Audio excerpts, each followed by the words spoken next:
Good afternoon. Well, I certainly feel safe with all these veterans up here. I'm in good shape. But what a great day, and it's a pleasure to have you all here. And I want to begin. There's a lot of people to thank, but in a moment I'm going to be signing this legislation into law, but I want to begin by thanking each of the Assembly and Senate sponsors of this bill, as well as the committee chairs. Certainly Kevin Peterson, State Representative Peterson, a veteran in his own right, who's been a great advocate, and the author in the Assembly of this bill worked very hard on this. Thank you for Representative Peterson. And Senator Joe Leibum, who's been a great ally for veterans as well. Joe, thank you for your leadership. I also want to thank in the Assembly and the Senate, Representative Spanbauer as a committee chair. This committee went through, cares very much about veterans, and Senator Hopper in the state Senate was the committee chair there where the legislation went through. This bill had broad bipartisan support. It's a measure that at least components of it I talked about, I know, last year throughout the campaign, and for which many of the veterans organizations, veteran service organizations that are here today testified on behalf of it. I want to thank all the different groups that are here and organizations. We had in the committee hearing the VFW, AMVETS, you had Disabled American Veterans, the Military of the Purple Heart, even the U.S. submarine veterans of World War II testified, as well as registering in favor of the Vietnam Veterans of America and other associations. And I'm pleased that all those groups are here, as well as the American Legion.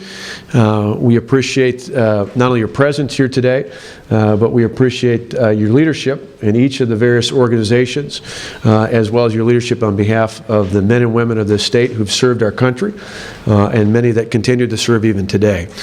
That's something I almost should have start and end with in each time. Thank you. Thank you to our veterans here, without a doubt.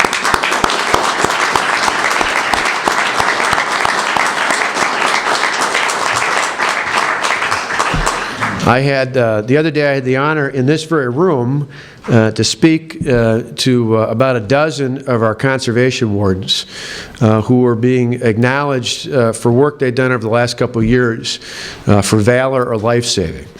And they in their own right had done an exceptional job, but I mentioned to them the reason I have this wristband on is 2 weeks ago, and unfortunately I've been to far too many of these as governor, but 2 weeks ago I was at a funeral for one of our service members who was killed in Afghanistan, Specialist Tyler R. Kreitz. And the reason I mentioned that to the wardens was because, as I do for each of those opportunities to meet with the family, in this case his parents and his siblings, I try to look a little more closely at who the individual is. And in his particular case, like many of the service members who are over in Afghanistan and Iraq right now, he decided to join the military after 9/11. In fact, he was just 22 when he was killed in action, so you can imagine he was just a kid when we saw the attacks on our country, on our own soil, back after 9/11. But he was inspired to go ahead and join the United States Army at that point because he wanted to make a difference.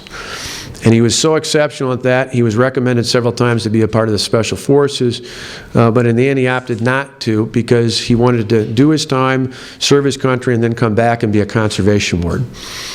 And so I challenged those award recipients that day to say that one of the best things we can do, one of the best tributes we could do for Tyler was to make sure that they lived a little bit of their life a little bit better in memory of his service to our country and allow that dream to live on through them. The reason I tell you that is I think one of the best ways we can honor the men and women who have served, not only those with us, but particularly those who made the ultimate sacrifice, is to make sure we honor those dead by serving the living and serving them well.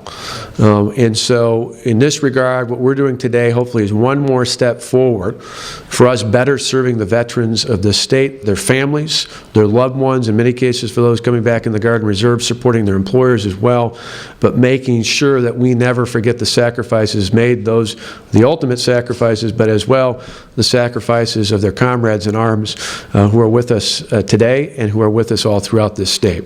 This legislation will help us do that. This legislation will help incorporate more people from more parts of the state in many different ways.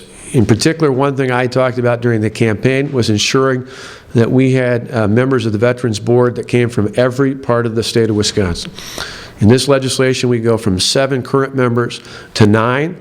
Of those 9, 8 of them have to be one individually from each of the congressional districts in the state of Wisconsin. That is to ensure that every part of the state of Wisconsin has representation on the board and has a voice, and then one, the last remaining spot would come from an at-large position across the state. Again, that is ensuring that we have geographical representation, as well as when we make those appointments as they come up after their terms are up over time. We want to make sure that we have representation not only in terms of geography, but from different backgrounds, from different, not only different parts of the state, but some members that board who've served in places like Vietnam or Korea, or World War II, others who've served coming back more recently in Iraq and Afghanistan, so that we've got a mix of understanding all the diverse interests of veterans that we need to represent in this state. That board, again, will go from 7 to 9. The positions will be for 4 years. It will be a staggered board so that we don't have a change all at once. And the members who are currently on the board will rotate off, so it won't be a change all at once, to make sure that we continue to have stability in the Department of Veterans Affairs. The other key change is one that many of the veteran service organizations here today testified in support of, and I think former Secretary Ray Boland gave a powerful testimony in support of, from his experience of having been a secretary in the Department of Veterans Affairs in the past, where he made the point that one of the best ways to ensure that we serve our veterans and to make sure the Department of Veterans Affairs does well is to put the head of that department on par and in collaboration with all the other department heads, all the other secretaries in state government, to ensure that when they have a seat at the table, that the leader of our veterans organization for the state is at the same table as the leaders of every other state agency. And so this makes a change in terms of the appointment of the Secretary of Veterans Affairs. It ensures that the veteran that we put in that position will be appointed by the governor, not just for me, but for any governor in the future. He or she will make that appointment with the consent and confirmation of the state Senate, but will do so as defined by the statutes by having ensuring that the governor meets with at least 6 of the established Wisconsin service organizations that we see here today and others like them. So at least 6 veteran service organizations the governor must consult with personally about that recommendation, then make that nomination to the state Senate for confirmation. The key is it's trying to put the best of both worlds so that we're ultimately accountable both to the veterans of this state as well as to the taxpayers of this state to make sure we're providing the best services possible. Consulting with the veteran service organizations ensures that we ultimately have a candidate for that office who is someone who's going to be respected and involved with our veterans community. At the same time, we ultimately put someone who is going to be in the cabinet of the governor, no matter who the governor may be in the future, so that veteran services ultimately come on par and are interconnected with whether it's workforce development, whether it's commerce, whether it's transportation or health and human services, all the different aspects of state government, all of which have a direct impact on servicing our veterans, are areas of which, with these changes, we're going to be better able to enhance. So it really is my honor today to be here with all our distinguished public servants who've served their country and who continue to serve our communities and our state by your active participation in our veteran service organizations. It's my honor to be here as your governor to sign this into law, and it'll be my honor as we look ahead.